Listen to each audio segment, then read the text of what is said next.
Today's episode of Necronomipod is brought to you by Beardology. There are a lot of imitators out there, but there's only one place I buy my beard oil. Beardology beard oil nourishes your skin and won't leave you with that greasy feel. With over 17 cents available in their extensive product line, I trust my beard to Beardology. You can find Beardology at beardology.co. Use code NECRO15 to receive 15% off your purchase. Beardology. Discover the best way to avoid the shave.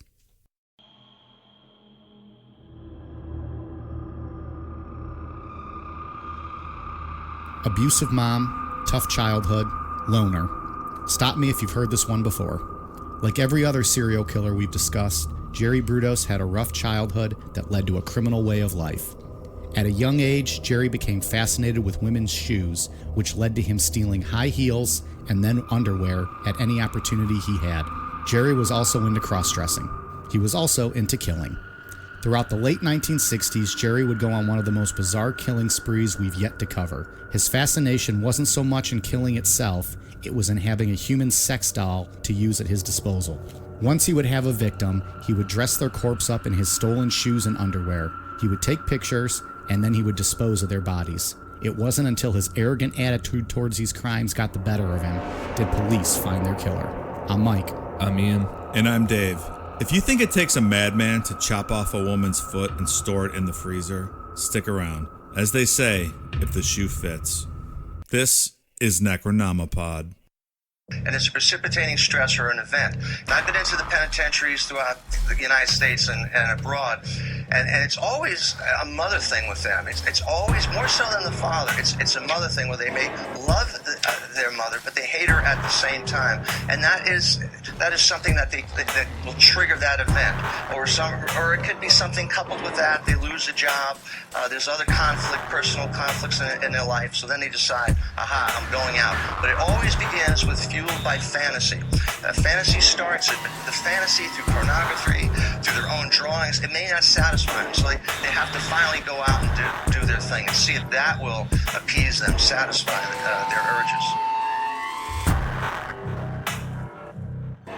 So I think you pretty much covered it in the intro there. You gave us a whole summary of this story. The 3XL opening monologue. I got winded there reading that thing. I was like, Jesus Christ, I should have proofread this before we got started here today. So that's the episode. I hope you guys enjoyed Jerry Brudos. Yeah. We're on Twitter, Instagram, Facebook, YouTube. Do any shout-outs? No, I'm not going to worry about shout-outs. Yeah, so sorry about that, Ian. I upstaged you a little bit there with that long-ass intro.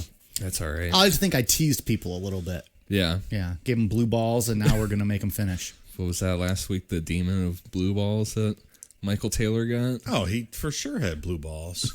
Wow. Yeah. Marie? She was an attractive girl. We posted that picture of her. She's cute. Yeah, finish him, Marie. You wouldn't have ate his wife or ripped his wife's face off. You just finished him. Well, she would have, but she couldn't tell if he was 31 or 89. She wasn't quite sure. A lot of good humor last week. That was a fun episode. Made me hungry. We might for not some have Arby's when I listened to it back. We might not have any listeners right now after last week's show derailed. I think everybody enjoyed it. I think they loved it. I hope they came back. One of my favorites. So, fresh new topic. This one maybe not quite as fun. Yeah. But a little bit. Yeah, this guy, Jerry Brudos, is interesting. He's like a case study on escalation. We'll see how from an early age that he just slowly progresses to eventually killing someone. And then too, the term serial killer wasn't even around when he was caught. Yeah. This was all new. Pre-serial killer age. Yeah. People have requested this too, right? So people know who this guy is. I believe someone did. We have a lot. We have quite a few of listeners in like the Pacific Northwest, and quite a few of them have hit us up and requested some of their serial killers. They want their own Hometown Heroes edition. So right. Why are there so many up there? For those of you up there in the Washington, Oregon, Northern California, even Vancouver area, this is your Hometown Hero episode. Here you go. Yeah. Yeah. But so when did the serial killer term, when did that come to be? Like early 70s, mid 70s. Yeah, I mean, if you watch the Mindhunter show, of which Jerry Brudos is interviewed as part of that show, That's the original FBI profilers who kind of coined that term and did the background work on trying to come up with a profile for serial killers. Interesting. Yeah. And he got, he's lesser known because Charles Manson got all the media attention around this time. Yeah. He kind of... Wasn't someone else just upstaged by Charles Manson? No. Robert Bundy. Burdella was upstaged by Jeffrey Dahmer. By Dahmer, not Yeah. Bundy. And so, and Charles Manson, the Manson family kind of took all the, well, they did take all the media. I mean, that was a huge... So we're doing Burdella and Brudos, giving you like the deep tracks here Yeah. of serial killers. Yeah. And then we'll hit you with the greatest hits later on. Yep. All right. So let's jump into it. Jerome Henry Brudos was born January 31st, 1939, to parents Henry and Eileen Brudos. His father, Henry, had a bad temper and had trouble holding down a job. And because of having trouble holding down a steady job, the family moved around a lot to different homes, and they mainly lived on farms until they finally settled in Salem, Oregon. Even though his father had a really bad temper, he was no match for his wife, Eileen. He was absolutely terrified of her, kind of like Kemper. Oh, yeah. The brutal mom. Same deal. Yeah. Yeah, a lot of these serial killers have these wicked moms. Yeah, it's definitely part of the soup. Oh, 100%. Throw a extremely abusive mom into that situation. Guys go off the rails. And then it leads to like a sexual infatuation with their victims as well, like with Kemper and like what we're going to talk about here. And a hatred of women. Yeah. They already had a boy named Larry, and Jerry was an accident and was hoped to be a girl. But when he was born a boy, he started out life as a complete disappointment to his mother. Well, that's a good start then. Yeah. Fuck him. How dare he? Jerry, you should have been a Sherry.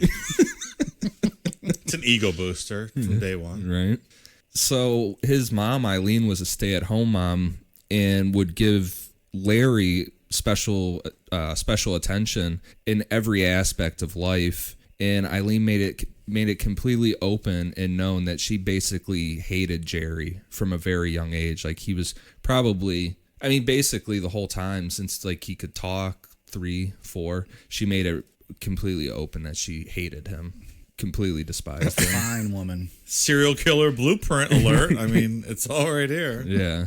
And it was just because he wasn't a girl. He did nothing wrong. It was just born the wrong gender. How do you cope with that, you know? Yeah. And his father, like we said, he was terrified of her and didn't do anything to stop it. So Jerry was just stuck to a life of just constant belittlement and physical abuse from his mom. When Jerry was 5 years old, he was playing in a local junkyard and he found a pair of high heels. And from what I was reading about these high heels, they had they weren't just any old high heels. They had rhinestones on them. Fancy. Almost the 60s, almost the 70s, man. Yeah, This was different times. So Jerry I took... think it was like 1944. Oh, yeah, it was. Oh, that's true. Yeah. Because he was just a He young was chap. 5. Yeah. Okay. So Jerry took him home and he put him on in front of his mom, in front of his mother, just trying to be funny. You know, just being a silly kid, you know, nothing. Yeah, like a 5-year-old. Right. Yeah. His mom was not amused and berated him for it, beat his ass, and told him to take it back, promised to take him back to the junkyard. 5-year-old kid. Yeah. Nice. That's what he deserves. Yeah. So obviously Jerry did not take them back and he hit him. And when she found him wearing them again, she took him outside, beat his ass again, and then burned the shoes in front of him, telling him how disgusting he was for wearing women's stuff. You're a disgusting little boy. What do you think his mom sounded like? Probably just like that. Okay. Something similar to that. Maybe a little more annoying, though. But, yeah. But the FBI profilers theorized that when even though he didn't know what sex was at this time, he was attracted to the shoes. And what they theorize is that when his mother burned the shoes in front of him, mixed with her open hatred of him, it infused sexual feelings and hatred that would eventually result in serial murder. All the way back at 5 years old. The mind is a complicated thing. Yep. After this incident, Jerry found that his first grade teacher kept a pair of high heels in her desk in case she had somewhere to go after school, like a date or something. Jerry took the shoes and hid them under a pile of blocks so he could take them home later, but he was seen by another student who told on him. And the teacher wasn't mad at him. She was just told him it was wrong to take things, and she was, from her account, was just confused as to why a little boy would want her heels, but whatever. She wasn't mad about it. Yeah, you wouldn't expect anything vulgar or crazy with that. But Jerry recalls this as being extremely embarrassing to be caught like this. Because to him, it was like a sexual thing, or he didn't understand it was sexual. The sexuality of it, but he understood what those shoes meant and felt to him. Right. Yeah. So he said it was very embarrassing. So now he has two extremely negative experiences tied to this fetish of shoes that he doesn't understand as a fetish yet. And being called out by older women in his life, authoritative women. Yeah. Do we have all this information due to the FBI interviews later? Is that how we know all this background information? Yeah. Okay. Yeah. Because he likes to talk, right? Like once he was in captivity, like he was very open, like Ed Kemper. Maybe he wasn't the showman of Kemper, but no one could be Bumblebutt. Yeah, no, he was very arrogant. Kemper wasn't really arrogant. He wanted to be everybody's friend and he just wanted to get to the punchline. Don't ruin his punchline. Yeah. Right. Yeah, well, you Also, tell that guy Jim don't Jones' ruin punchline. You guys laughed at that way more than I expected. What did he tell the guy in the interview when he was rushing? He was like, "Don't interrupt me. You're going to ruin the punchline, or something. You're going to ruin the bit. You're going to. That's what it was. The bit." He's freaking locked up in jail talking to the FBI, and he's trying to do a routine. Yeah. So at this time, too, we're still in like the 5 to 6 years old range. Jerry became friends with an older woman who lived nearby, and he spent a lot of time with her, and she didn't treat him like shit. So wait, what 5 or 6 year old is friends with an older lady? What's the logistics around this setup? Maybe she just felt bad for him, and his mom was a piece of shit, so she'd let him come in, hang out with him.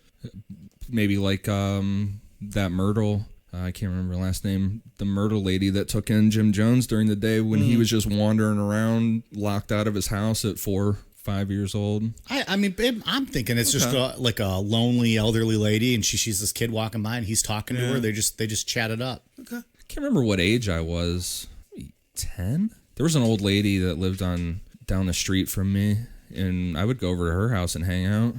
She'd give me unfiltered cigarettes. Hell yeah, nice. She was old as fuck, but I would just hang out there and smoke cigarettes with her. I was going to have a similar story, and then you got all evil on me there with the cigarette one. We had an elderly lady that lived next to us when I was a little kid, 5 or 6, and she lived like in the upstairs of like a duplex. And I remember I used to go up there and hang out with her and talk to her. My mom would be like outside, like knew where I was, but yeah, I think she just liked the company, and I was just a little kid talking to whoever listens. Was there any fellatio involved in either of you two stories? Probably his for the cigarettes. No, I mean, I think she just wanted someone to smoke cigarettes with her. I mean, I might have been younger than that. It was like It was like 4th grade. I don't know how old I would be in 4th grade. Now, Dave asked me about my Catholic upbringing. I had the same Catholic upbringing as you, buddy. The priests were looking for something to smoke with me, but it wasn't cigarettes. Dang. It was crack. It was crack cocaine. And dick. Get us back on track, please. So this older woman, she eventually she had diabetes and didn't take care of it, and she got really sick. And it got to the point where where Jerry couldn't go to her house anymore. And then she eventually died. Aww. And then Jerry, at this time, he also had, his only other friend was a little girl in school who died that same year from tuberculosis. This guy can't catch a fucking break. That's all these serial killer stories. It always starts out. Yeah. So, but instead of being sad about it, Jerry reacted, he was really angry about it, like mad at the universe for taking his only 2 friends from him. I would be too. Yeah. Sucks. But what's weird is that he took this anger with him through the rest of his life. And when he talked to the FBI profilers, it was like these incidents were all intertwined. Like if they asked him about the burning of the shoes, he had to talk about the little girl and the older woman. Or if they were talking about the little woman or the little girl and the older woman, he always brought up the burning of the shoes. Like all three of those things were like intertwined, even up until he was an adult and was caught. So it was all one big pile of shit to him, I guess. Yeah. He couldn't separate one from the other. It was all, yeah. I mean, and I guess at 5 or 6, those are pretty formative years. So, yeah. Being shamed for something that you don't understand and then having these people die, I guess. They all affected him the same way, right? At least to him. This is interesting. Like I said before, he's like a case study in escalation, and still at this early age, like 5 or 6, he escalates to actually interacting with another human regarding this fetish that he doesn't know is sexual yet. Jerry's parents had over a family friend who had a teenage daughter, and the girl wasn't feeling well, so she went upstairs to take a nap, and Jerry snuck into the room and saw that she was sleeping with high heels on. So he snuck up and tried to take them off of her, but she woke up and like freaked out, flipped out on him and said, like, get the fuck out of here, This kid's got balls, man. Yeah. I'll give him that. But it's interesting that age to actually escalate it to the point of trying to take them. But does he even know he's doing anything wrong? I don't think he is at that age. He doesn't understand. Yeah. But like I said, it's just this... His story is so weird. I get it. The escalation. I'm just in his mind. He might just think he's being innocent and just likes her shoes. So maybe he's going to go try to take them off and look at them. Well, I guess when you're 6, do you know you can't steal your teacher's shoes? But I don't know if he. I guess so. I just don't know. Was he even stealing them? Stealing's wrong at the age of 6, but I don't know. I wasn't. I think I would think, is it strange to be that young and be that obsessed with one thing at that early of an age? At this age, I was so obsessed with pro wrestling, it was not healthy. Yeah, but I mean, like... it was not healthy. like shoes, or just like one object, to be so obsessed with it. I mean, I don't know. He likes what he likes, I guess. It's pretty bold to go in there and pull him off a sleeping lady. Yeah. Kudos. I mean, a 5 or Brudos. 6-year-old being that into high... being that into high heels is odd. Yeah. I don't think there's anything wrong with it. No. I mean, just relatively speaking. Right. In this case, there absolutely is. So, so this teenage girl, obviously, she flipped out. Like I said, told him to get the fuck out of there. After this incident, the family... They bounced around, like we said, that they moved around a lot. And they moved in next door to a family that had 2 teenage daughters and a little boy that was Jerry's age. Jerry and this boy would sneak into the girls' rooms and go through their stuff, trying on their clothes and whatever. And this was Jerry's first experience with cross-dressing, which would become a lifelong obsession, just like the high heels. There wasn't anything... I mean, maybe at the time... he thought it was like cute and funny or something, but he had just as much of an obsession with women's clothing as he did with the heels at a very young age. Well, so did this other kid, apparently. Well, yeah, and this other kid probably is more the innocent one, like just thinking it's funny or goofy, let's wear their clothes. But for him, it was obviously much deeper. And little boys are strange sometimes. Yeah. I don't disagree. I don't think I've ever cross-dressed, though. I don't think that was ever anything. Like, I don't remember ever being into putting on heels or anything like that. I don't think so. No, not that I can remember. I remember hanging out with a kid when I was around that age. I don't know, probably 8, 9, 10. I remember him letting his dog lick his cock. That was a little strange. That's traumatic. Damn. That's like straight out of Bukowski. Like, what are you doing, dude? That's very strange. Yeah, it's a little strange. Okay, I'm gonna head home now, I think. Yeah. And lose my phone number. My home phone, motherfucker. Well, when Jerry was talking about this stuff later on after he got caught, he said he didn't, at this age, like we said a couple times, he didn't have sexual feelings. He just said at this time all he knew is it just made him feel really good. Yeah, he doesn't know better. Yeah. Like he said, like rubbing the clothing together, like the fabric rubbing together, just made him feel really good. Wow. It's wild. Yeah. The things you form in your mind at that age. Yeah. Yeah. And then when he was talking back on this stuff, Jerry said that he never masturbated as a child, but instead had constant wet dreams. And when his mother found the stains on the sheets, she would force Jerry to wash them by hand while berating him the whole time, fueling this even more, this idea of shame and hatred of women. And this caused Jerry to start fantasize about killing his mother. I bet, yeah. Just like Ed Kemper used to fantasize about that from a early. I think Kemper was like, what, anybody 9? would be in that same mindset if you're being humiliated and berated that badly. Yeah.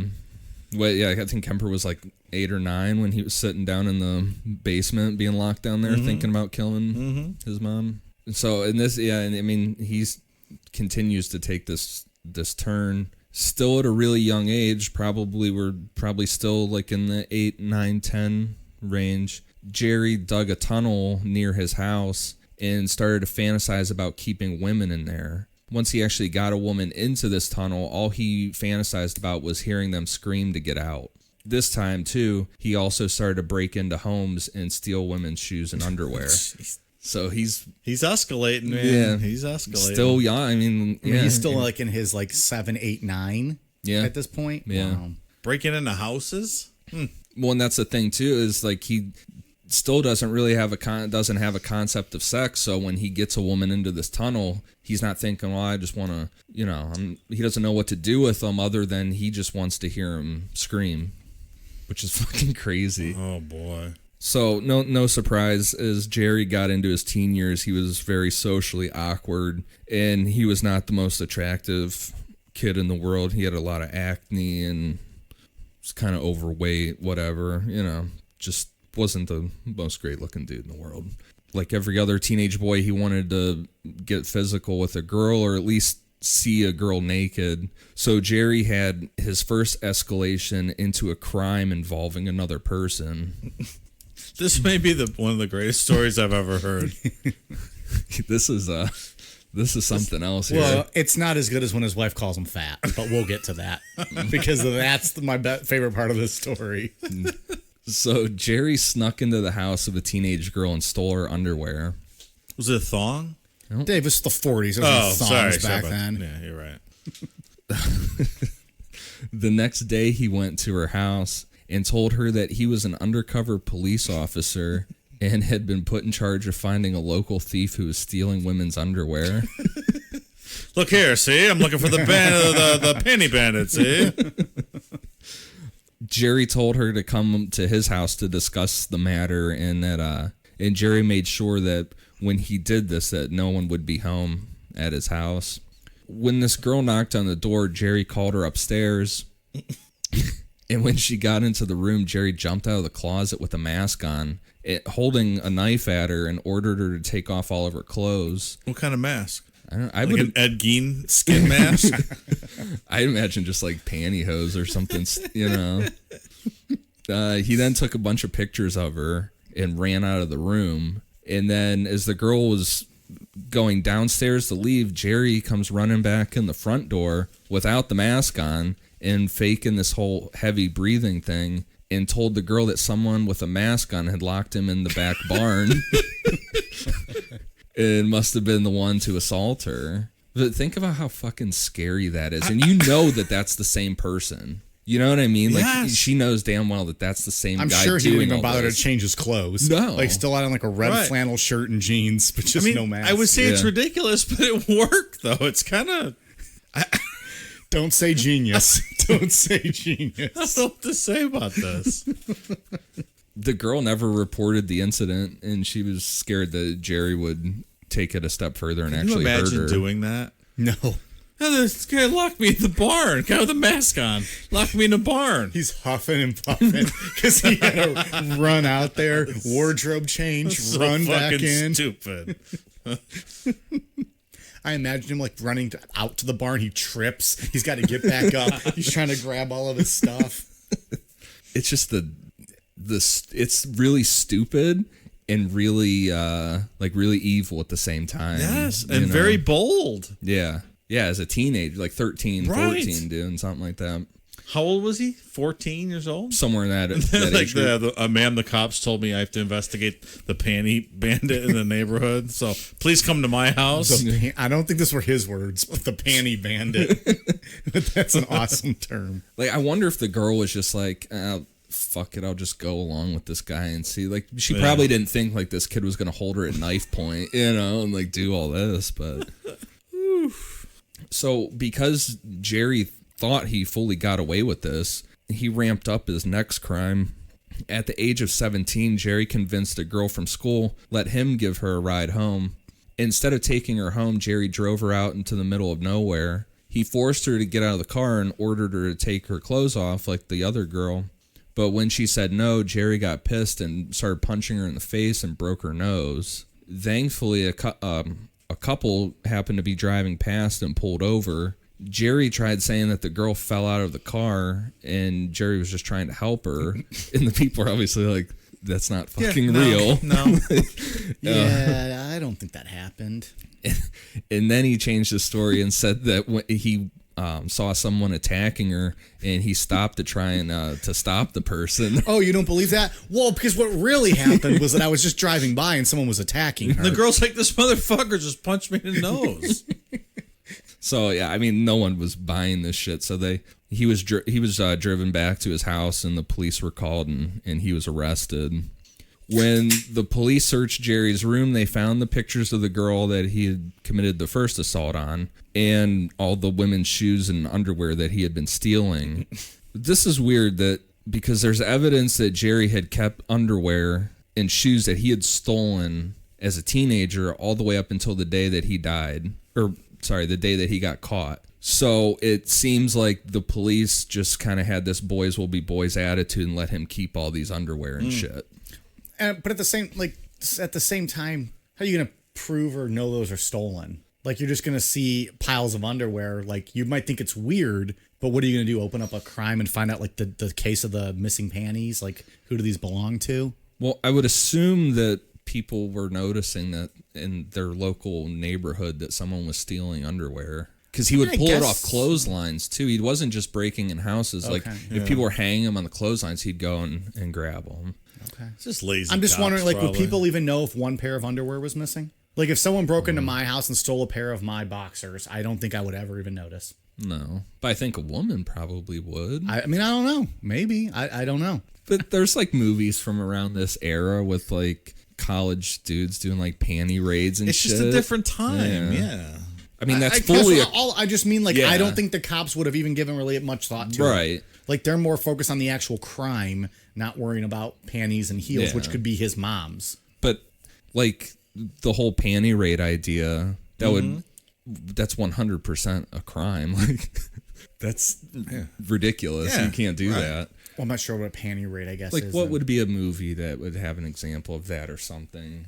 You know, like college dorm shit and breaking into the girls' dorm and stealing underwear and stuff. Well, I'm not saying that wouldn't be, but when you have someone saying that they were physically assaulted by a guy, I feel like that's going to take precedent over them worrying about a pile of clothes in the corner. I think back then the police were probably dismissive of women and their complaints and things like that, and I could see this happening. Yeah, I don't know. Either way, they didn't pay time. attention to it. Yeah. Yeah, I mean, they obviously, it did seem like they just said, fuck it, let him keep them. I still want to know from the listeners out there, if someone broke into your house or snuck into your house and stole one pair of your underwear, would you notice? I'm willing to bet most people wouldn't. I think women would.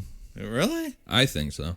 If you stole like my favorite Chase Elliott boxers, then maybe so, but don't touch a man's Chase Elliott boxers. Yeah, I mean, I 100% would not know. Yeah, no. I don't know. Maybe girls would. I don't know. But I feel like if he was just doing that to one, I mean, and he probably wasn't being very selective with it. He probably was just taking as much as he could. But I don't know. Do you think he liked like stained granny panties too, and he would take those home and that's probably all there was back then. It was the 40s, right? It sounded like he was just grabbing. Well, as far as the shoes, like a grab and go type situation for the underwear, but the shoes he was real picky about. He wanted like the if heels. he saw a shoe that he liked, he had to have it, kind of thing. But the underwear just sounded like he was grabbing them. But that wasn't his favorite. He was there for the shoes. Right. All right. But you can literally see the progression playing out here. Yeah. One step at a time. It's going from the being very interested in these things to breaking and entering and stealing to now physically assaulting someone. Yes. What's going to come next, Ian? Well, I've already told you in the summary. So Right, yeah, we already cleared it all up. So Jerry was charged with the first assault on the girl where he tried to do that whole fake out thing as the fake undercover cop. And he was sent to the Oregon State Hospital for a psychiatric evaluation. They determined that he was just suffering from depression along with, quote, questionable judgment. Oh, did they need a PhD to make that assessment? Questionable judgment? And even though Jerry had abducted and assaulted two teenage girls at this point, he was only required to stay in the mental hospital for 8 months. And they even let him go to his normal high school during the day and just spend nights at the hospital. Which might actually be a worse punishment. Can you imagine going to high school and everyone knows that when you leave, you're going to a mental hospital? Well, no one even knew he existed. This whole thing was just completely forgotten. He was an absolute non-entity in high school.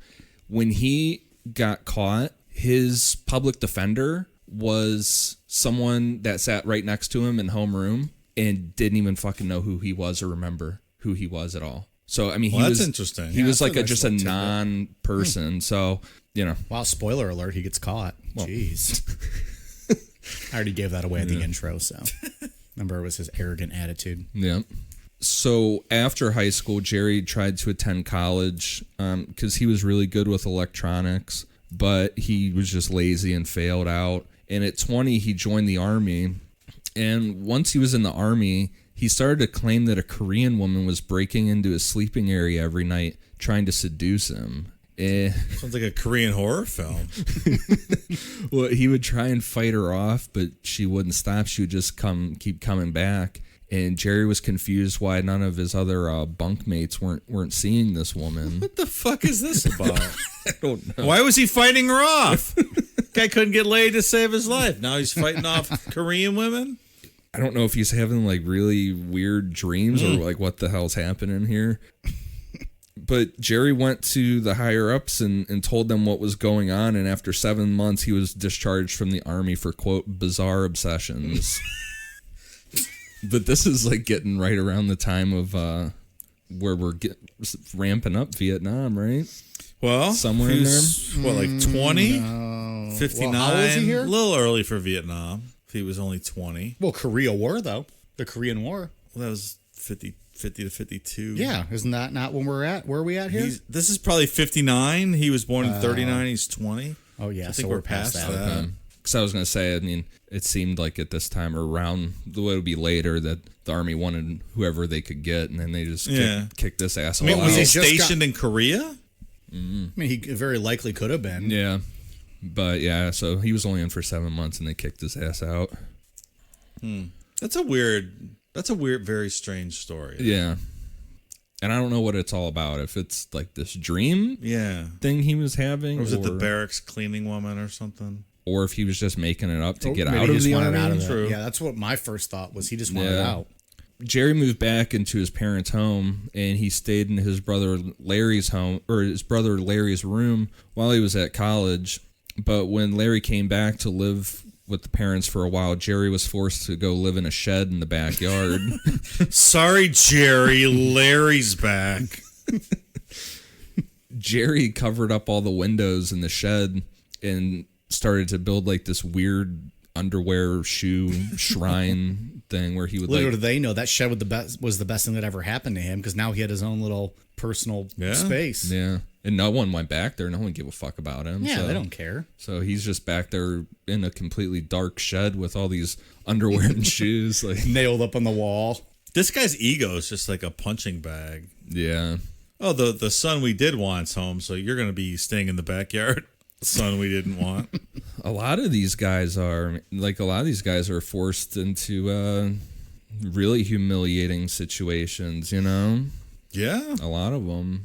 Like Charles Manson was it his uncle that he had to go live with for a while, I think? Or no, maybe. I don't know. But he was forced to because he was acting up, he was forced to wear a dress and do his hair like a girl and go to school way back. And he got fucked with. No shit. Yeah, and Henry Lee Lucas was forced to go to school dressed like a girl. Like, all these guys have really demeaning, humiliating things happen. Those are trigger points, but that shit fucks you up. So while Jerry's out there living in the shed, he continued to escalate his behavior. He would start stalking women who were wearing shoes that turned him on. And when the coast was clear, he would go up behind them and just choke them out and steal their shoes. And then once he got back to his shed, he would just like cuddle up in bed with them and sleep with them.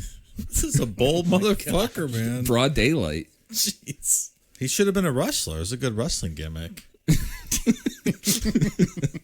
Well, he's great. He'd be a luchador with the mask on. Yeah. He could have like a dual identity thing going on. All kinds of possibilities. So while Jerry was doing most of this whole shoe shit and the underwear shrine thing in the shed at night, during the day he got a job as an engineer at a local radio station. Jerry still couldn't bring himself to actually be able to speak to a woman until one of his friends at the radio station introduced him to a 17-year-old named Darcy Meltzer. So was he on the air, the radio station? No, he was just like an engineer doing like the electronic stuff. I thought maybe he had his own show. No. He's like Stiletto Jerry. Stiletto Jerry coming at you with some Rolling Stones in the morning. Can't always get what you want. And I want to fuck dead girls, baby. How many times do you think he played These Boots Were Made for Walking? Over and over and over. For whatever reason, Jerry was able to talk to Darcy, and she was real into him. And just after 6 weeks, she ended up pregnant, and they got married. Nice score, Things Jer. turned around for this guy real quick. Yeah. Real quick. He's a baller at the radio station. He's got Yeah. a wife. Well, I feel like, too, like Darcy probably didn't know any better. She was only 17, and he's in his 20s. So He's got a job. She's like, oh, he's successful. She doesn't know how much of a fucking weirdo Right? he is. So I watched a couple documentaries on Jerry this week, and some of them name his wife as her name being Ralphine. Have you seen this? No. And I'm wondering if it's because she ultimately changed her name later. Maybe. Yeah. Several sources have her named Ralph. This is a very strange name. Yeah, Ralphine. Ralphine. And I that's weird. couldn't figure out any reasoning behind it. I would assume she probably changed her name. Yeah. Most people do. Or that are he involved in didn't this get shit. remarried, did he? No. No, Richard Ramirez's wife wasn't around yet to come to prison to marry him. Right. But yeah, it didn't mention anything. It just the whole story named her as Ralphine. Ralphine. Very strange. Nothing comes up. Searching it. That was a very quick Google search, but still. Yeah, she probably changed her name just like BTK's whole family changed their names and That must shit. be it, yeah. At first, things were all right. They were, it was kind of they were happy with each other. But Jerry required that they were both to be always naked in the house, which Darcy seemed to go along with and be cool with. Awesome role. I'm okay with that. But so Jerry started to take it a little further and wanted to take pictures of Darcy, which she was fine with. It was just her posing with naked while she's wearing high heels, stuff like that. But then Jerry started to ask her to pose naked while she's riding their daughter's tricycle. and then he takes it to a real creepy level with having her wear pantyhose on her head so her face would be all distorted. Ooh, that's different. So he thought his wife was a butterface. I think it's... He's like, I really just want to see your feet and the heels. Yeah. And you could just go ahead and cover up that face. The tricycle Also sit on thing- our daughter's tricycle. Yeah, that's strange. That's really weird because he didn't show like tendencies towards children, did he? No. That's just odd. I don't know what the tricycle thing's all about. Yeah. But I mean, how are you going to have your kid ride that tricycle after? Yeah. It's kind of weird. Your wife's shit stains on it after riding at you naked. Clorox bleach. He's not cleaning up that mess. You don't think so? I don't think so. He's too busy developing the photos in the shed. So once their daughter, Megan, reached toddler age, Darcy put her foot down, this whole constantly being naked in the house thing, because I mean that's super fucking weird at that point when a kid can remember things. You think? Jerry completely ignored his daughter because she was a girl, and then later on when they had their son Jason, he gave him all the attention, essentially just completely repeating what his mother had done to him his whole life. So Dave, go ahead and make your Jason joke or whatever from the movie. No, nothing. Jason Voorhees joke? Yeah, I'm sure you had a Jason Voorhees joke written in there. No? Okay. I was just giving you the opportunity to make the joke. I would have liked the sorry. Jason Voorhees joke. Wow, we were all... Now he let everybody down. We were all expecting it when we read that part. That's one of my favorite jokes so far on this podcast. What was that? When you were telling us the plot of the movie. The movie Yeah. plot? The Russian Jason Voorhees. Ivan. His name was Ivan. That was pretty funny. Because they had the camp up there on the mountain. Was that the Dyatlov Pass episode? Yes, That's that was still a one of my great favorite episode. episodes. That one and the Annalise Michael exorcism one are Yeah. two of my faves. Annalise was here last week. She stops in from time to time. Yeah, she wanted to talk to Country Mike. Country Mike does not like us actually much. I had a conversation with him the other day. We were texting, but he has a flip phone, so it takes him a while to respond. He does not like us, though. So I don't know. By the time their son Jason was born, Darcy had become just disgusted with the thought of having sex with Jerry, and she spent most of her time out with her friends. And then Jerry spent most of the time in the garage working on various projects because he was into all the electronic stuff. And while his mother, who he openly hated at this point, just how she would say it to him, he just would let her know at every turn that he hated her. She would be inside taking care of the kids. So you foist your awful mom on your own kids now? Yeah. Thanks. Jerry was out at at a local store and saw a woman walking by with high heels on that he liked. And this time, instead of attacking her out in the world like he would, just waiting for the coast to be clear, Jerry followed her home. And he just kind of stayed outside and watched. And when he could tell that she had gone to sleep, Jerry broke into her house, choked her unconscious, and then raped her. And doing this, Jerry found out by accident that it wasn't just the choking of the women that really got him off. It was the lifeless woman's body. This was kind of a happy accident for him. Like, oh shit, this is what I've been looking for the whole time. A dead body. Did he kill this woman? He did not just kill choked her. her out. She was unconscious, and then he raped her. Did he just like pace in front of her house or like hide in the bushes? Yeah, probably just hid out there and waited to see the lights turn off. So more incrementalism, one step closer. Yeah. Escalating it a little bit more. But Maybe the original screen door intruder. yeah.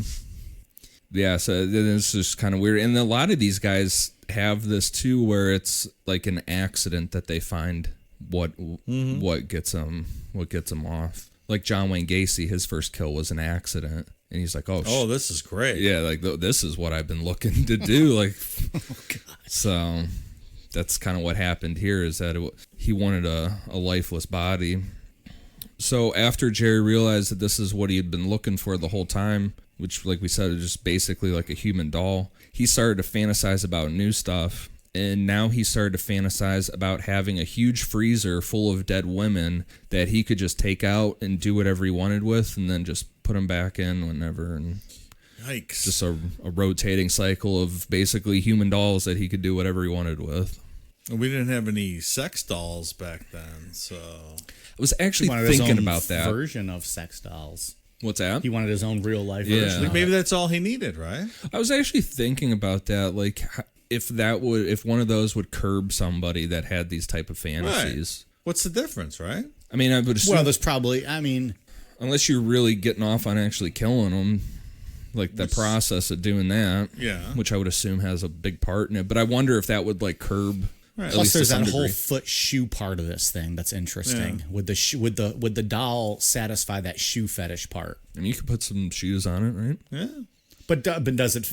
I've never seen a sex doll in person. Does the foot? I don't believe that for a second.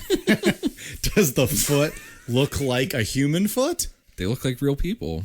Yeah. They look like real people now. How do you clean sex dolls once you ejaculate inside them? I guess is my question. I don't know. Well, Dave, as I said, I've never seen one, so I would not know.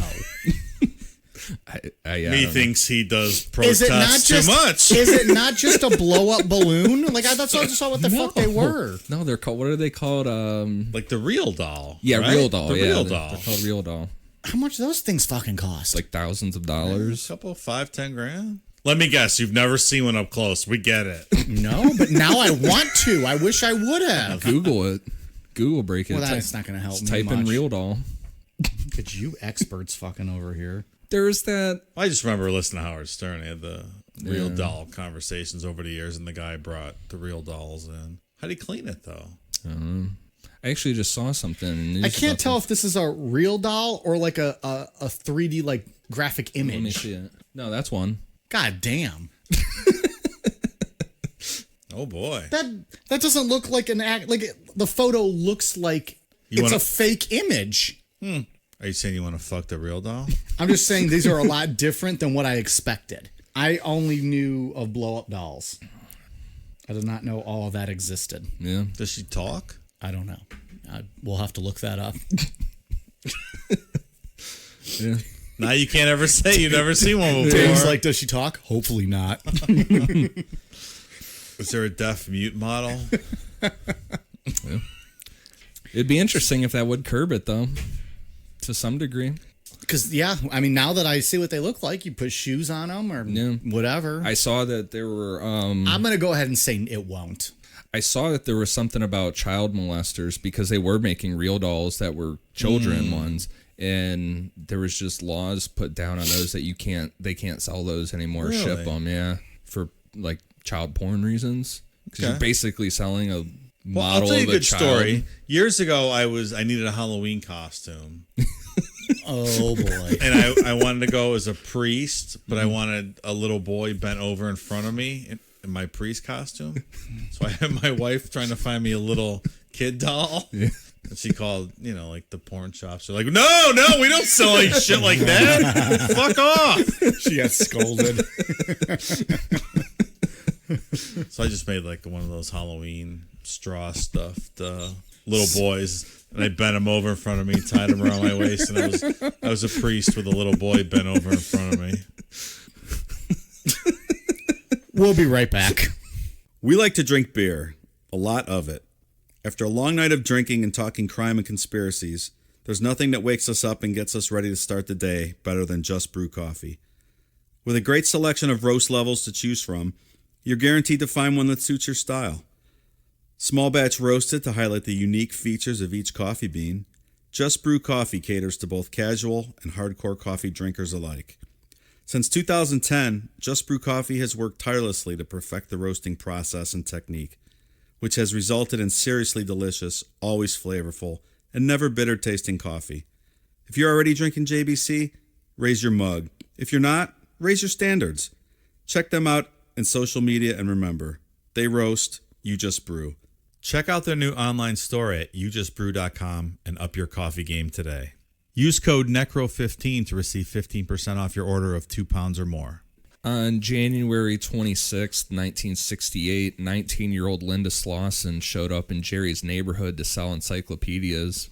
Jerry saw her going door to door while she was outside in the front yard, and he waved her over. What it sounded like was that she had an appointment with someone in that neighborhood and couldn't read the address that was written, so she was confused walking around, and then Jerry waved her over. When she started talking, he acted like he knew exactly, like, oh yeah, I'm the guy that was supposed to buy the encyclopedias. That played right into his hands. Yeah. Would you ever let your daughter sell anything door to door ever? Different times, but no. No. It was different times. Yeah. I mean, I couldn't put myself in that situation, but of course not. No, at least not with me present. Well, this girl was 19. I don't know. It would still make me nervous as Well, shit. Yeah. But at this time, no one even knew what a serial killer was. Because it wasn't invented yet. Yeah. But still, I mean, violent crime levels were a lot higher back then than they are now. Yeah. Even if people didn't have a Yeah, but label. you said it earlier. They didn't care about women back then. Your exact words. Well, Those are not your exact words. You said police did not put as much stock in what women said and did not take it as seriously. I completely stand by that statement. I'm not disputing that. I'm just trying to start shit. I'm a feminist, ladies. Don't hate on me. Tell us more about Arby's, Dave. Women like to joke about vaginas as much as I do. Doesn't make me not a feminist. He's not lying. Jerry told her to come into his basement to talk about the details on buying the encyclopedias from her because his mother was watching the kids in the house and they were taking a nap, so he didn't want to wake up the kids. Yeah, my checkbook. It's in the basement. Yeah, it's in the basement. What the fuck? Once they were in the basement, Jerry came up behind her and hit her as hard as he could in the back of the head with a 2x4, and then he killed her by strangling her. And this is crazy because this is his first kill. This is his first kill, and it's crazy because it's complete opportunity. He wasn't prepared for this at all, and was bold enough to do it while his mother and his kids were. And anyone could have seen this girl going into his house. Right. There's zero thought put into it. It was just impulse. This. Right. Yeah. But I mean, it is. I mean, he's in the basement. His mother's in the house. This is his first kill. Yeah, and like I said, it's complete opportunity. He was not prepared for this at all. So he hid her body under the staircase and then went upstairs to told his mom to take the kids out for lunch. Just call me like, hey, take the kids out for lunch. You know, I got something going on.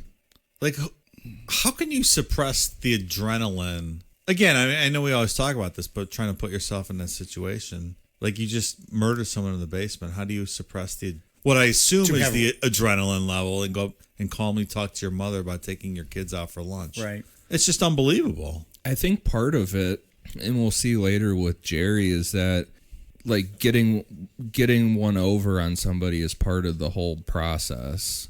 You know what I mean? Like being able to do that and then walk in and no one know what you just did. He likes that. Is part of the thrill of and the maybe whole, that goes to that arrogance too. This is the early stages of that arrogance. Well, they don't know what I did, and yeah, you know, no one's ever gonna know. They're not gonna figure this out. I did so well at keeping this secret. right.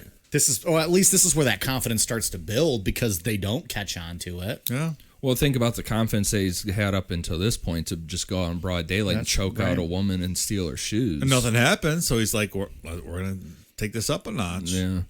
And then he broke into the house and raped the unconscious.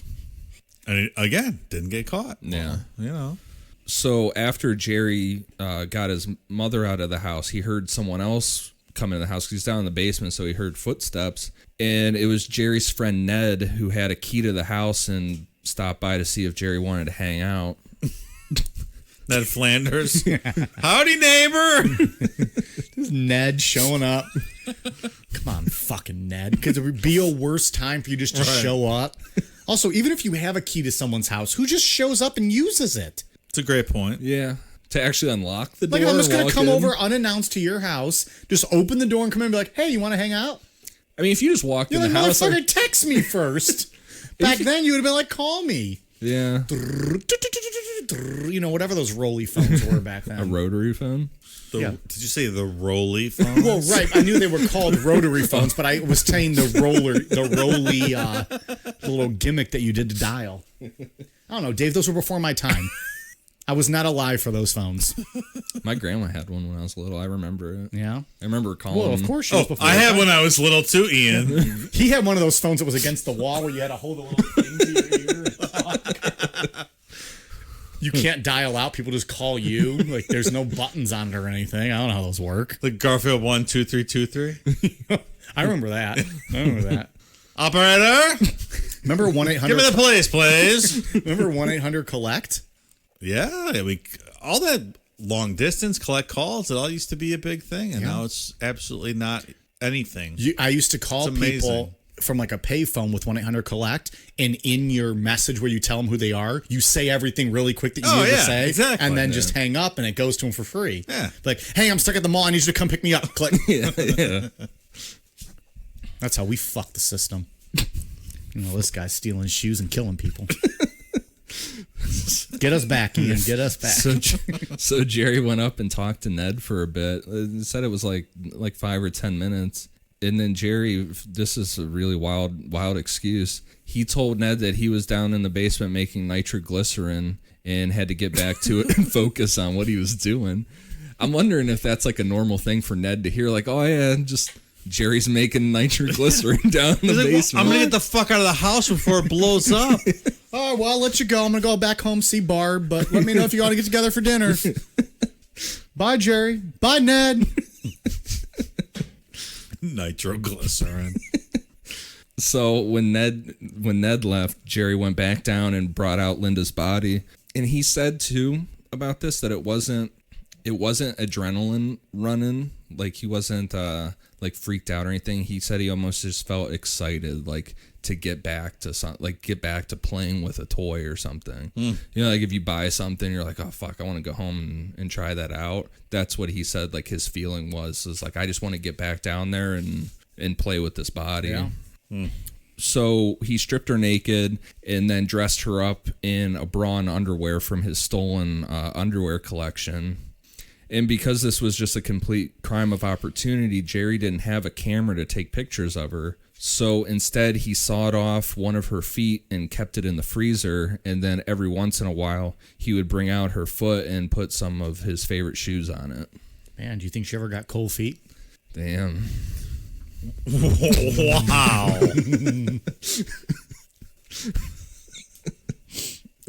That was just not a good joke. That wasn't even that funny. So Jerry took her. You guys like feet? I like feet. All right. Like sucking on women's toes? Nah, It's not a fetish for me. Like I'm not into it, but I'm not against it. I'm just okay with it. I get the foot thing. It's all right. But again, I don't think this is feet. This is shoes, Yeah, right? this is shoes. Which is weird. The foot's the mechanism to show off the shoe. And that's what's weird for me. Like, if you're into feet, you're into feet. It's a body part. Yeah. Everyone's into something different on a person's body. I get that. The shoe one's a little bit different for me, and I'm not judging it, but I'm judging you if you're cutting off people's motherfucking feet to show it off. But the shoe fetish is weird to me because you would think the good part's the feet. Right. So I don't know. I just can't wrap my head around getting off on the shoe. Yeah, it's the physical shoe. The physical shoe, yeah. You would think it would be the feet that he would be attracted to. Yeah. Do you guys like the perineum? Tain't nothing wrong with that. You guys are full of the jokes tonight. What's the perineum? The taint, dude. The taint. Tain't nothing wrong with that. That joke went over my head. Anyway, we can move on. Much like Sade. Do you guys remember that YouTube kid that went viral a couple years ago with the video where he kept saying "shoes, bitch" over and over again? No. You don't remember that kid? That sounds horrible. That's all I thought of. Shoes, bitch. Yeah, That's all he said it in like this real, like kind of feminine accent. You never saw that kid? No. That's all I thought of the whole time, typing out about shoes over and over again. It's this kid saying "shoes, bitch" all the time. I don't think I ever want to see that. It sounds pretty funny. It is funny. Jerry took her body to a bridge and pulled over and jacked up his car to look like he was fixing a flat tire. And then he threw her body into the water below. And with all these bodies, he would take a piece of a car, the transmission of a car, and use that to weigh down their bodies. So after her foot started to decay too much for him to use it anymore, he threw that over to the same bridge, and her remains were never found. So what do you think it was like the last time he used her foot? Like he took it out, he's modeling a nice stiletto on it. It's like, well, little pieces are falling off. Yeah, there's like maggots on this. Like he's having an internal debate whether it's time to get rid of it or not. Like it's really not that sex anymore. He's like, I really don't have time to go out and get another foot. I'll just use it this one last time. He splooges on it, and then he's like, all right, tomorrow, puts on his grocery list like foot. That's like Kemper with the heads. He kept those two girls' heads for a while. Yeah, he kept those well past due date, didn't he? He kept those for like 2 weeks. I mean, there's a shelf life on this stuff. Yeah. Mm-hmm. Yeah, that's what I think about. Like even seconds after they're dead, I'd be like, oh, they're decaying. You know, like I don't know. That's just I couldn't do it. No. I also couldn't kill someone. Thought you were going on a different path there. No, I'm just going to leave it at that. Did you mean seconds after they decay or seconds after you finish in their decaying body? No, I would mean seconds after you see a dead body, you're thinking like, oh, this is no longer fresh. Okay. But I like to think I'm a rational human being, so I would not be in this situation to begin with. Very true. So after this murder, Jerry and his family moved back to Salem, Oregon. And it seems that Jerry picked out the house that they bought because it had a large garage space and the fact that there was a breezeway in between the garage and the house. So first, Jerry put a huge lock on the garage door, and then he installed an intercom system from the garage to the house and told Darcy, his wife, that she was only to communicate with him through the intercom system while he's in the garage. Well, I have that at home in my office. I don't think that's that weird. An intercom system? Yeah, like my wife has to buzz me through intercom request access to my office. She has to request permission to come in. She doesn't. I was going to say, that doesn't sound right. She has a script she has to go to. It's like, master of my womb, moon of my stars. Grant me entry to your inner sanctum, pretty please, with bourbon on top. And then I buzz her in. That's that first part from Game of Thrones. Moon of my stars. Guess you had to watch Game of Thrones to get that one. Master of my womb, moon of my stars. That's what she has to say. Master of my womb. Oh, God. The Game of Thrones. Jesus Christ. My face hurts.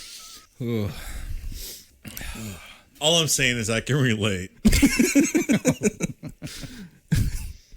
So Jerry's excuse for this whole intercom thing was that he set up a dark room to develop pictures, but Jerry was never taking any pictures to develop, so strangely Darcy just went along with this and didn't question any of it. Jerry also kept Darcy out of the attic by telling her that there were a bunch of rats up there, and that's where he kept his collection of women's underwear and shoes. But that's weird too, because when you think like Darcy be like, hey, why don't we get the rats out of the attic? Like, why don't we fix that? It's weird. We'll see throughout this that she just kind of turns a blind eye to everything. Yeah. Well, and I'm wondering if it's part like back in an era where like the man of the house is the man of the house. And if he's saying like, this section, this is what it is, don't worry about it. And she's just like, all right, I'm just not worrying about it. She's afraid to question him at all. Yeah, like he's just saying that's what he says. So I'm going to focus on the kids and we're just going to listen to whatever dad says. Yeah. Look here, see, I'm the man, you're the wife. You don't go up in the attic, see? You don't go in the garage. You call before you come home. He's shaking a rolled up newspaper at her. He's got his sleeves rolled up. You have sex with me on Tuesdays and Thursdays, 9 p.m. That's it, see? I like how your husband voice is the same as your detective voice from earlier this episode. My 1930s voice. Isn't that how everyone talks? No, now we're in the late 60s. Oh, you're right. Detective Dave is also 1960s misogynistic Dave. Ain't no dame's gonna make decisions in this household, see?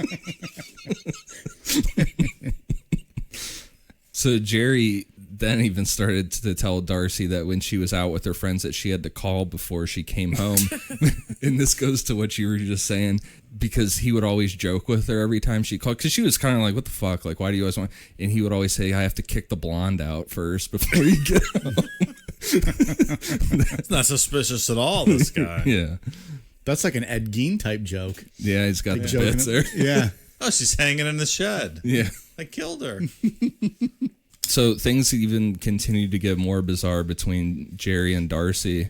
One night, Darcy made a comment that Jerry had gained some weight, and Jerry got up and left the room and came back wearing full women's lingerie and like, I don't know if you said it while we were recording or not, but like the 16 size high heels, and just silently stared at Darcy for like a good 10 seconds. Didn't say a word, just stared at her, and then asked him if that made him look slimmer, and then just turned around, walked out of the room, came back, dressed what he was wearing before, and didn't say a word, acted like nothing ever happened, and she never said a word about it. This is the best part of the whole story. It literally and is I my- want to do this. It's my favorite part of the whole story. Does For this Halloween, make me look can- slimmer? For Halloween, can we all go as Jerry Brudos, just called by your wife, you're looking fat, dressed in lingerie man, and we'll just walk around the neighborhood in high heels and lingerie? How do you like me now? Yeah, and then just never acknowledge that we ever did it.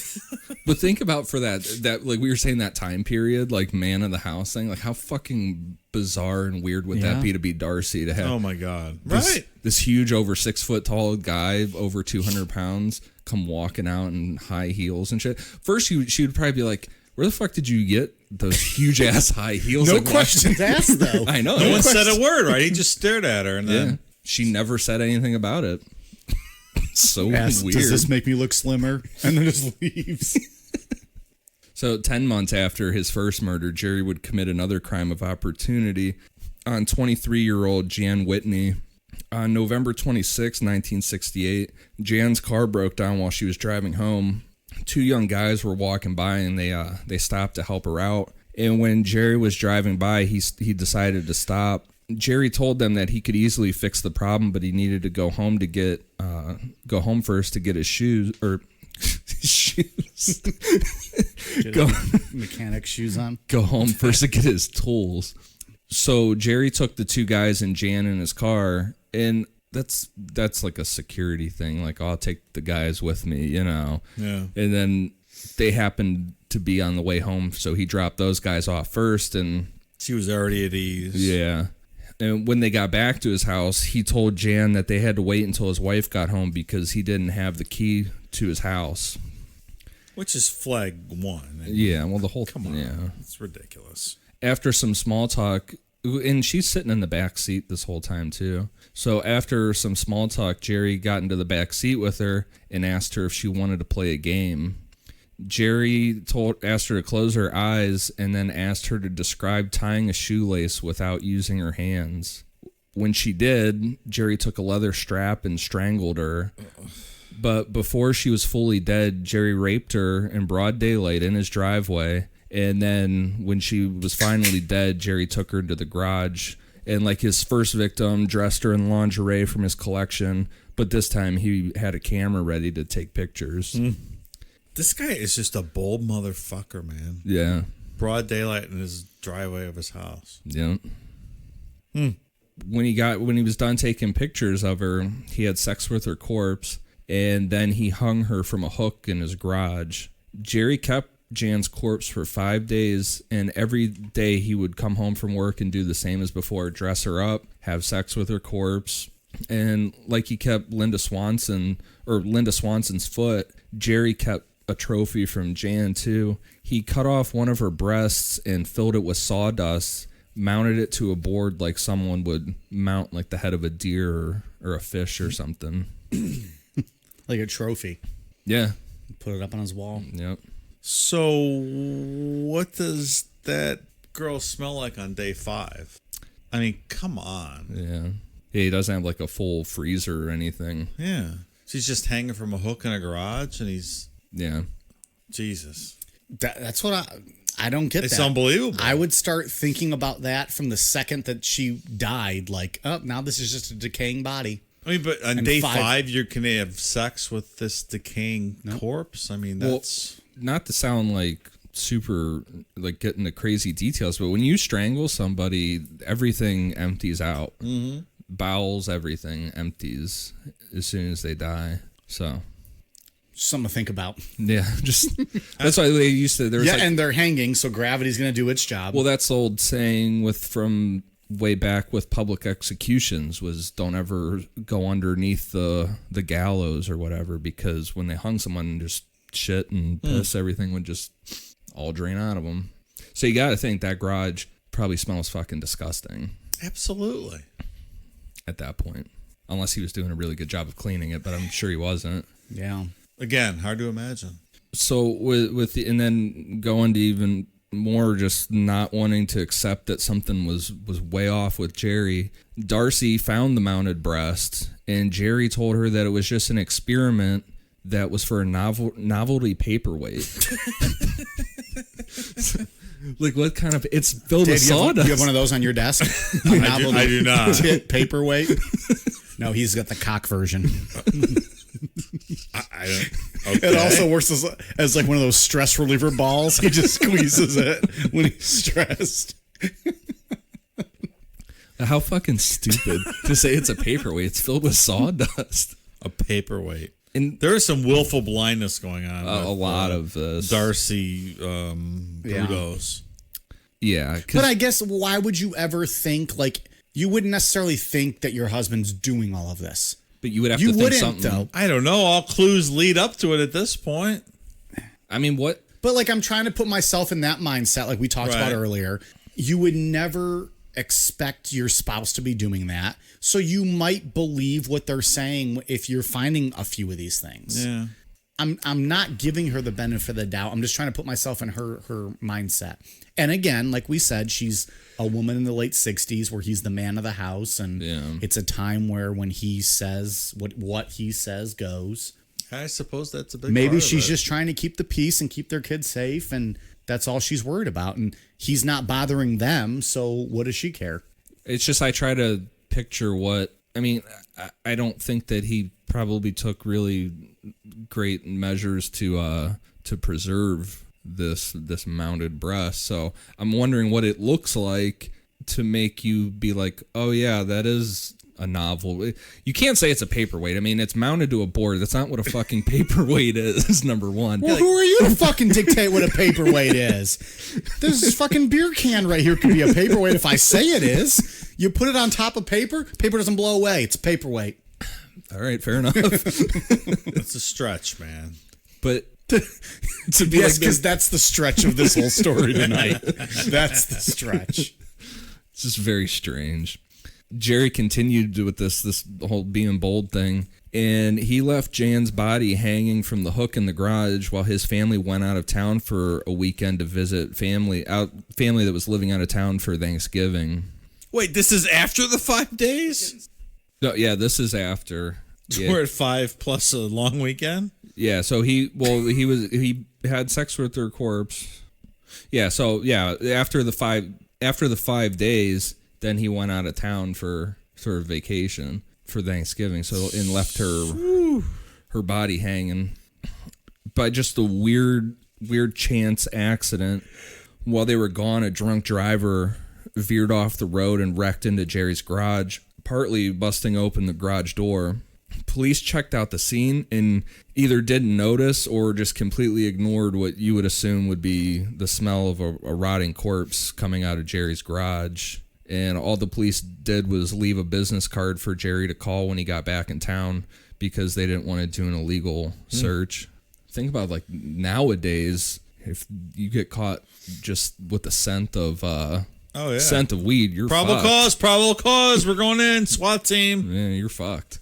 Also, just what are the odds of that? Yeah. He's got that body hanging in his garage, and a drunk driver happens to crash into that garage. Right. That's crazy. And then the cops, of course, missed that opportunity. I find that I kind of. You think they're looking the other way on this? Like you were just saying, Dave. We're days into this body hanging. You're gonna smell it. Now you've opened the garage at least partially. You think the cops look the other way, Ian? They think it was like a deer carcass Maybe hanging or something. Like that would be the only thing. Yeah, who knows? But as a cop, you would not look or think. Like, there's got to be a different smell between like a road kill or like a hunting kill and a rotting corpse. Well, I don't know. I'm not a hunter. I don't know. Well, I went back and I was telling you, I went back and watched that documentary about Dahmer that it mainly focuses on the guy that showed up at his apartment and then interrogated him. Mm-hmm. He compared the smell of death from a human, different than an animal. The human smell of death to coffee. He was like, you could go travel around the world. You go to a different country where they don't have coffee, and for like a year you don't have it. You forget what it smells like, whatever. You come back and someone's making a pot of coffee. You're like, boom, that's coffee. I know exactly what that is. And he was like, that's what the smell of a human body is. It's like it hits you, and as soon as it hits you, you know what that smell is. Yeah. So it seems improbable. Yeah. It seems unlikely that they would come into a half busted down garage door with a body that's been there now like 8 days and not smell something. It's very weird. Yeah. Or is it just cops not wanting to do extra paperwork? Who knows? Yeah. Yeah, I mean, they might have just been like, oh, fuck, we don't want to do, you know. So when Jerry got back in town, even to be just like further with this arrogance and being bold with things, instead of getting rid of Jan's body before he called the police, he wrapped her in plastic and took her out to their water pump shed out back and then called the police. So he's calling the police willingly to come over while he still has this body with him. After the police left, Jerry went and dumped Jan's body in the same river that he had with Linda Swanson's, and her remains were never found. But this time, he took the pictures again, but Darcy ended up finding these pictures. And Jerry's excuse was that he was developing pictures for a college kid that he knew. And now this is where I'm starting to look at Darcy like, come the fuck on. Exactly. This guy wasn't even like a photographer. No. Like, not at all. He's not known for taking pictures. So. Well, the first thing is he said that this is for a dark room, but he doesn't take pictures. Right. But. What does that even mean? Like, now at that point, she maybe was like, okay, he's getting into pictures. Well, she probably hasn't noticed him taking any photos. Now he's developing photos for someone. For some college kids. Like, why are you hanging out with college kids? Right. And you could say that Darcy might have not noticed that these girls were dead in the pictures. They're still odd. You could say it, but you can't get around the fact that the pictures are taken in the exact same fucking room that she's standing in. Well, but maybe she found the pictures in the garage? Yes. She was out in the garage for something. She wasn't supposed to be in there, though. Yeah. But she's breaking rules, though. Well, so who's the criminal here? Is this the upskirt picture where he's in the mirror taking the picture? No. Okay. No. So she found these in the garage. Supposedly these are pictures that... Because for all we know, she never saw the inside of that garage. Yeah. Because homeboy locked that shit up real quick. Supposedly these were pictures that were, according to her, you couldn't tell if they were dead or just posing. Which I find that a little hard to believe. Right. But the fact that it's like, oh, I'm looking at these pictures, these are from some college kid, but they're in the same room that I'm fucking standing in right now. Like, right. That makes no sense. So that brings us to March 27th, 1969. 23-year-old Karen Sprinkler planned on meeting her mother for lunch and then spend the rest of the day shopping with her. Just as she was about to walk into the store, Jerry popped out and blocked the doorway, pointing a gun at her. He told her that if she just did what he said, that he wouldn't hurt her, so she followed him to his car and got in. Once he got back to his house, at gunpoint, he forced her to strip and model for photographs. Then he put a noose around her neck and slowly pulled it back until her feet weren't touching the floor, and Jerry just left her there to die while he went inside to eat lunch and watch TV. Savage. Yeah. Yeah, that one's brutal. There's a pic of her that they found at his house, too. Yeah. Of her hanging? Just her modeling. Just a really kind of bizarre picture. Yeah. That's right. We'll put that one out there because she's still alive. So it's not as bad as a corpse photo, but yeah, it's pretty bad, creepy ass photo. Yeah, it's a terrible way to die. Yeah. Again, Jerry did the whole mounting the breast thing, but this time, since it looked better than the first one that he attempted or that he made, he hung it above the mantle inside the house now for everyone to see. Darcy still just... It's getting comical at this point. Yeah. Yeah. Like his latest kill, he puts up like the mounted picture and everyone just sees it. No big deal. Yep. And so Jerry drove her body out to a different bridge, this time, and threw her over with the whole the car transmission piece to weigh her down. So, and I know we're gonna touch on this in a little bit, but at what point does his wife become an accomplice? She's seeing sign after sign after sign. I think we're gonna touch on that in a little bit, right? Yeah. Well, we are briefly, but okay, I'll save it. In my opinion, she already is. I mean, she saw these.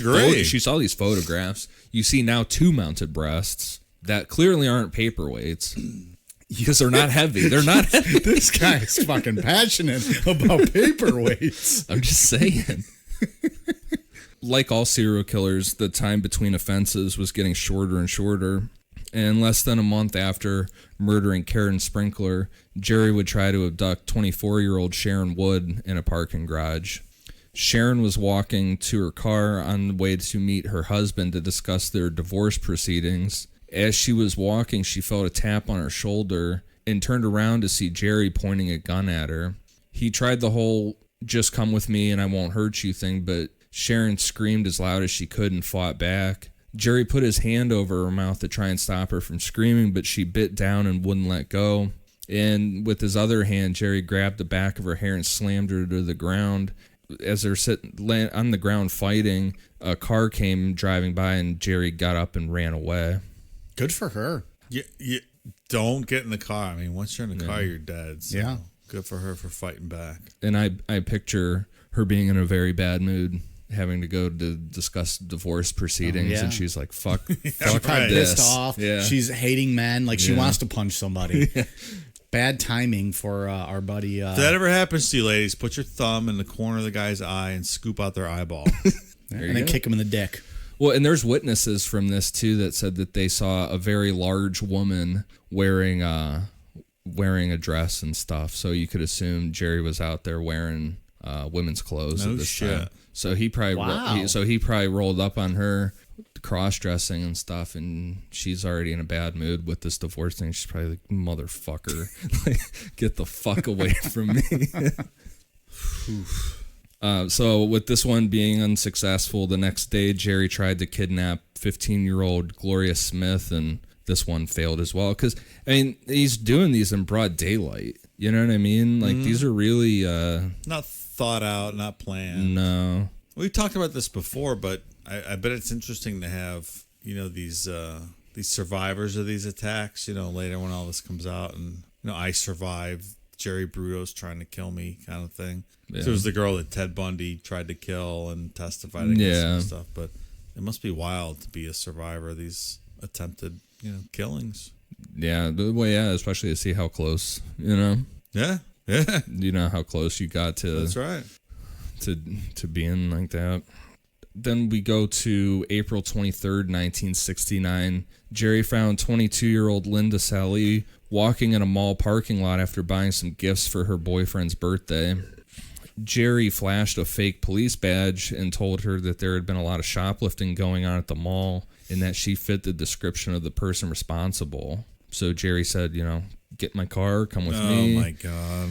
When he got her back to the garage, and she didn't say anything this whole time. She just went along with it. And when he got her back to the garage and tied her up, he then just went inside to eat dinner and left her out there. When he got back into the garage, he found that Linda had gotten out of the ropes, but instead of trying to escape, she was just sitting there waiting. She didn't try to get out of this situation at all. That seems odd. Yeah. So there's a thing called that psychologists, they call it frozen fright. And it's basically when someone in a really stressful situation like this just completely shuts down. Yeah. But how do you manage to get out of the ropes and the tied up, Yeah. and then you're frozen? Well, she didn't say anything in the whole ride home. According to Jerry, she just... Again, this is his description. This is of his the description. Events, though, so. Yeah. But that she didn't say a word or didn't try to fight or do anything. So what are you saying, Dave? Are you not putting much stock in that she got out of the ropes? I don't know. I don't know if it's 100% accurate. Yeah. How are you ever going to know? That's just odd that you would be able to get out of the ropes and then not just finish it by running out the door or breaking a window or Right. doing whatever the fuck you could. He might just be telling tales. Who knows? Yeah. But there is a thing that where Frozen fear. Right, where someone just in a situation like that completely just shuts down and doesn't. And that's what would be weird, because they didn't just shut down here. She got out of the ropes. Right. And then shut down. So that's interesting.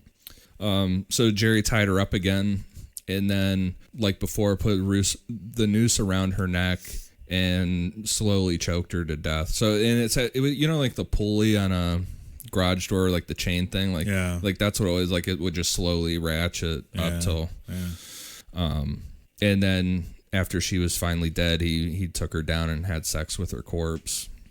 This time, Jerry took this to a whole weird after death ritual because he was first cut off the one girl's foot, then he made mounted the two breasts, but this time he put hypodermic needles into both sides of Linda's rib cage and then connected them to a battery and started to shock her body.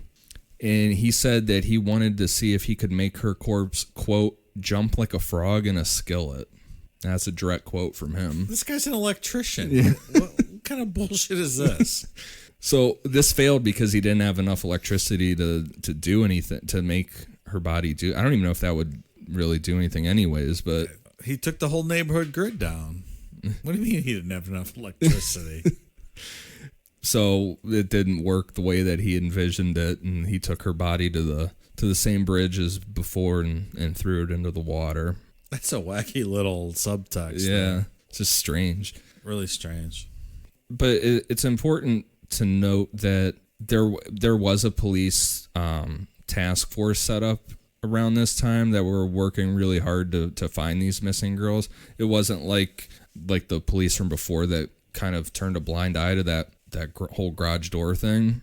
But they didn't have many leads to go on. It was just like these girls just vanished into thin air. They caught a break when Linda Sallee's body was found floating in the river because Jerry didn't tie her good enough to the car transmission. He used to sink her body. So what the police found was that whoever did this was likely an electrician because they used knots that were only used by electricians to tie the wire to her. Not smart. Yeah. Jer. So that's their first lead. Not smart. Come on, you didn't get that? Yeah, I got. No, I wasn't thinking that. That's pretty good, though. That was the best thing you said all night. Probably the only good thing you said all night, really. I don't know that game. Damn. That's not a very nice thing to say. What is it? Moon of my stars, or how does she say it? No one likes Game of Thrones. It's Master not of even my that funny. womb, moon of my stars. Yeah, moon of my stars. Ha ha, so funny. Everyone's laughing. Just because you have never watched the greatest show in history television. Some of us that's can't your afford fucking HBO, problem. so thanks for making rich people Hey, jokes. I have all the seasons upstairs. You can borrow them. Your torrents and all that. You're gonna No, go wa- I've actually paid for them. I have them up in my living room. Maybe Sunday, instead of watching a bunch of jackass hillbillies drive around in left-hand circles for They don't 5 race at hours. 10 o'clock at night on Sunday, so that has nothing to do with it. That's an illegal statement. Technical foul. Roast mode over here. Technical foul. Oh my God, it's so exciting. These guys are driving cars around in a circle. He's mad that he making didn't, left turns. He's mad so he didn't, exciting. he didn't get his own knot joke. Oh, they're pulling off to get some gas and new tires. Woo-hoo. Yeah, it's real life. Not worshiping stars and moons. Oh my God, they're passing. Ooh, that's awesome. Jerry continued to get more arrogant and more bold with stuff, and he actually wanted to start interacting with women, not just coming up from behind them and choking them or whatever. So he started to hang around college campuses to try and find a date. And when that didn't work, he started calling random dorm rooms and just asking randomly for women's names, just like throwing out names, just to see if someone was like, oh yeah, that's me, Susie. I mean, Beth. I mean, Hello, Liz. Jerome calling for Betty Lou. I mean Betty Jane. I'm sorry, Mary. Mary. Is Connie there? So weird. Is Betty Jane Rotten Crotch available? It's Jerome. This whole story is absolutely ridiculous. It's very, very strange. So Jerry was successful in doing this 3 times, and every time he told the girls that he was a Vietnam vet with ESP. Like, that's how he knew to that person was going to be on the other line, that he He's had a little ESP. old, right? To be 30s, right? 30s. well, at it was this what, point? 1969, so he was 30. So it was like as Vietnam was going on, so you could have been. But I mean, a little old to be calling college dorms looking for college girls, no? Or do they like the older guy thing? Well, I think he just liked that age of feet in his heels. I think he liked those. He didn't like the girls. It was the shoes, right? I think he liked the look of those. No, I don't mean him. I mean the girls. Like, why is this 30-year-old guy calling our dorm trying to get dates with 19-year-old ladies? Well, but maybe he played it off like he was the young vet. Like, he's back from war. He's a hero. The whole thing is just really... It's ridiculous. Yeah. And Jerry was actually successful getting a few dates this way. And when he got out with these girls, he would start doing this whole thing where he would, because it was like common knowledge at this point that girls in this age range had gone missing. So he would bring it up and then hypothetically start talking like, well, if I was the guy that killed these girls, I would do this. Like, just being a complete smart fucking creep. It's a good way to put girls at ease on your first date. Sure. Well, I think he was getting off on this whole, like, talking about what he did without people knowing it was him that did it, Mm-hmm. So during one of these dates, Jerry talked about sexual assault that had to do with one of the victims, and it creeped the girl out enough that she went home and immediately called the police. This guy has zero game. Was his goal to get laid or to kill them? I mean, I think it's a mixture of potentially kill him and then brag up what he's done without people knowing that it was him that actually did it, Because he's a talker. He loves to talk about himself and what he did. Yep. The police had evidence when they found Linda Sally's body that she had been sexually assaulted, but they kept that out of the newspapers. So when this girl calls in, she's like, yeah, this guy's talking about hypothetically, like, if he did it or whatever, and then brings up this sexual assault. They're like, they had a suspect then at that point. So Homeboy got himself in trouble. Yeah. So the police told the girl that to contact them immediately if Jerry ever called her again. In about a week, Jerry called her wanting to meet up and said that he was in the neighborhood so they could meet up in about 15 minutes. She told him that she would come hang out with him, but it would take her about an hour to get ready. And when she hung up with him, she called the police immediately. And in an hour, when Jerry showed up, the police were waiting for him.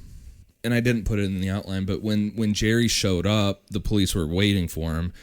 They approached him and they were like, oh, what are you doing? Whatever. And he was like, oh, I'm just trying to kill time here, in the lobby, whatever. He lied to them. He didn't say like, oh, I'm meeting this girl. He was, said he was doing something else. So right off the bat, he lied and they knew damn well that why he was there, So, but Jerry just being Jerry, he gave the police his home address, told them where he worked. He didn't hold back talking to them at all. And the police were able to pinpoint down that between Jerry's, where he lived and where he worked, was in close proximity to where all these girls had gone missing, the body washed up, and the neighborhood where the first victim, who was selling the encyclopedias, went missing. And later on, after more serial killers would get caught and stuff and the FBI would profile, it's generally like these guys work in just like a small circle radius of where they live. It always tends to be like this circle pattern around where they live, and Jerry's stuff fit this bill. But at this point, all of this evidence is circumstantial. There's nothing concrete to go on with this. Right. But being like the most extreme level of arrogance yet, Jerry allowed the police to search his garage, and there they found wire tied in the same knots as the ones that were tied to Linda Sally. And while Jerry was talking it up with one of the police officers, another one slipped a piece of that wire into his pocket. The police were also suspicious of how much nylon rope was in the garage, and Jerry actually suggested that the police take a piece of it with them, and he cut it off himself and gave it to them. I don't know. That's a great idea. So is his thought just like, if I play it cool, they're just going to not think anything of it? I think it's the arrogance aspect of it. Like, look how smart I am, and I'm getting this over on everybody. Okay. Or does he want to get caught? I don't... Maybe. Why is providing evidence, should that be viewed as being smart? Like I could get away with anything at this point? Well, like my thought was like, oh, take whatever you need. I'm clearly innocent. Like you can check everything. It's no big deal. That was my thought. Yeah, but clearly You're they're going gonna more check it, arrogance. though. Like, yeah, take it. You're not going to outsmart me. Yeah. And you're just thinking like he might want to get caught. We got 3 different mindsets here going into the finale.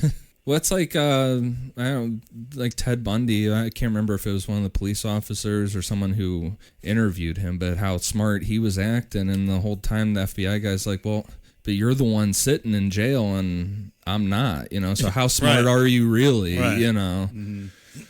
I think the smartness is at least somewhat part of it, you know, thinking how slick they are or whatever. But so they were able to match the wire and the rope to what tied down Linda Selly, and then the 15-year-old girl that Jerry tried to abduct a month earlier was able to positively identify him. And so with this, they had enough evidence to arrest him.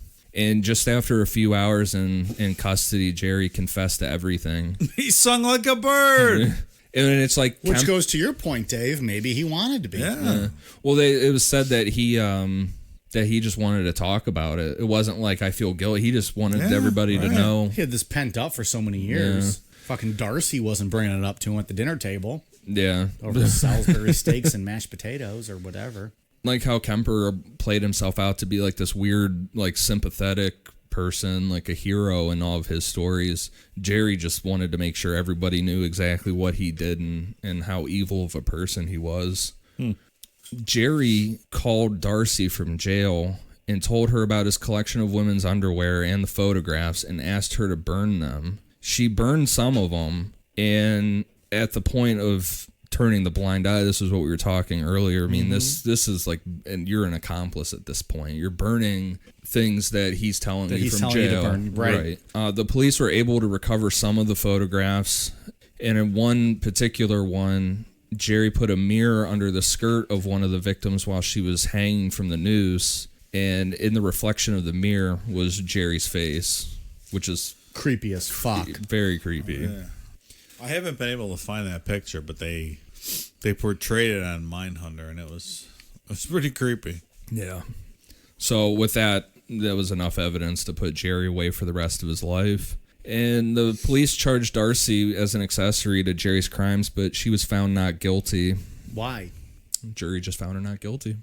It said they deliberated for 7 hours, I believe. And It's not been that long of a time, I don't think. I saw that in reading more. There's a big part of that case was that one of their neighbors had said they saw her helping Jerry carry a body out of the garage. Oh, really? Yeah. So But even like the burning of the evidence, is a That big should at one. least be something. Yeah. But again, is that coming from his words? yeah. Like, so if it's coming, so we don't know what was said in the trial. Yeah. But I mean, at some point, you can turn a blind eye to this. I don't just disagree. For so long before it's like, you know. Right. So Jerry wasn't well liked by fellow inmates. He was raped in prison about 6 months into his sentence. Yeah, fuck yeah. Jeez. Well, he's a piece of shit. Jerry, he filed numerous appeals and came up for parole in 1995, but everything failed. And he died in prison on March 28th, 2006 from liver cancer. And at that time of his death, he was the longest incarcerated inmate in Oregon and had served 37 years. So he's like the OG, the first one. Not the first one ever, but the first one right before they coined the term. Interesting. That whole serial killer term thing is fascinating. I didn't realize that was like a 70s gimmick they came up with. There's a couple good books by those FBI guys, Robert Ressler, and I can't remember the other guy's name. Yeah, Douglas. Yeah. Are those the guys from the show? What's the show? It's the composites on the show are based on them, but yeah, they were the FBI profilers. But what is the show called? Mindhunter. Mindhunters. Yeah, Robert Dressler just had a new book come out. Really? Mm-hmm. Yeah, it sounds interesting. I can't remember the name of it, but it sounds interesting. There's a great scene in Mind. Did we talk about this earlier? I don't think so. A scene in Mindhunter where they come to interview Jerry and they bring him a size 16 wide black heels, and he just looks at him, goes over and sits in the other side of the room, starts jerking off in the room. The FBI agents, he's so excited. Yeah. He loved them. 16 heels. That seems awfully big. 16 wide. What does that mean? They're wide. Yeah, but Wide 16 also big, right? So he could put them on though. Yeah. Oh, I see. Yeah. So did he put them on and then I start? think he was just looking at them. Yeah. Okay. Splooging. Doing his thing. And they let him get their Jerking shoe his gherkin. catalogs. Shoe catalogs. Was his porn in prison? We'll talk about that a little bit because we didn't say that. What was he getting in prison? The shoe catalogs. They allowed him to get that, like from fucking J.C. Penney shoe catalogs and Kohl's, and he's just like jerking off these women wearing heels. And Yeah. I think the FBI guys gave those. That was part of the deal for him to talk. he'll talk and give him some fucking Give him his shoe porn. catalogs. porn. Yeah. It's an interesting one. I think it's one of probably the most laid out escalation of any of these guys. Absolutely. You know. Oh hell yeah! I mean, that was a thorough story. Yeah, Step by step, you can watch it happen. Right. I mean, there's most of these guys. You're like, oh yeah, there's you can see a pattern, but this one is just like boom, like 5 years old. This happens, and it just What else goes. can I get away with? What else can I get away with? Let me take it up a notch. Yeah. Yep. What is his name? The Shoe Fetish The Slayer? lust killer and the shoe fetish. The Shoe Fetish Slayer. Yeah. Jerry Brudos, the Shoe Fetish Slayer, the Killer Lust. The killer lust. The killer lust. That's what it says on this picture. Yeah. So I don't know. Well, that was something. Ian, you got anything else on Jerry Brudos for us? Any fun facts? Any tidbits? Did we cover it all? No, I think we covered everything. Dave, you got anything else on Jerry Brudos? No, sir. What shout outs we got today? So for iTunes, I've got T Heath 74 and Kelsey Marie, and then Christina on Instagram sent us over a message asking about Patreon. So we're working on it, and if anybody has any ideas or anything like that, send them our way. But it's something we're looking to do something with that soon. Yeah, hopefully soon. If you're interested in that, let us know. Because we'd like to do it if we think we can make it work. So hit us up if that's possible. Also, the iTunes reviews, what's been going on with that? I mean, they've been like shooting up like crazy, I feel like. Yeah, And back down. As of today. What's the story on that, Dave? I don't know. It was off the charts. It went up a couple hundred, then it dropped a couple hundred. I'm thinking maybe a technical glitch Okay. at iTunes. I'm not So sure. they might be leaving us reviews. They might not be. I'll take it. Yeah. I'll take it as well. Well, if you haven't yet, get on iTunes, leave us a review. We really appreciate it. Or if you want to create, 500 IDs in your spare time, that would be fantastic. that's fine too. Create some accounts. Leave us a rating, and the reviews are awesome. We fucking love the reviews. When anyone leaves us a good review, we screenshot it and we send it to each other, and we talk about how awesome it is, because it makes our days, how much we appreciate you guys listening to us and getting feedback and what you guys think. That being said, if you don't want to leave a review, or if you already have, shoot us a message on Twitter or Instagram or Facebook, and let us know what you think of the show. Make a request for future topics. Just generally inflate our ego. We love it all. It's fantastic. We really appreciate you guys listening. We've done a couple episodes now. The last few episodes have been listener requests. So we are open to any topic. Typically what happens is we filter them. We send them to Ian. He does his little work because he's the encyclopedia of all things Necronomipod. And then we work it into the schedule. So let us know if you have something you want to request. Twitter, Instagram, Facebook, YouTube, Necronomipod. Hit us up. We love hearing from you guys. And I just wanted to also say I did thoroughly enjoy the 1-star review that we've gotten. The only one that actually left words or a typed out response to that said we sound like three high schoolers on a school bus or something. Yeah. 100% accurate. So We sound like bravo. Three. It was like three school children on the back of the school bus who got one fucking star. Completely agree. So, you know Great. what? Yeah. You know what? It's doing all right for us. So yeah, it made me laugh. Yeah. It made all of us laugh. All right, you guys ready for a cool down beer? Cheers. Yep.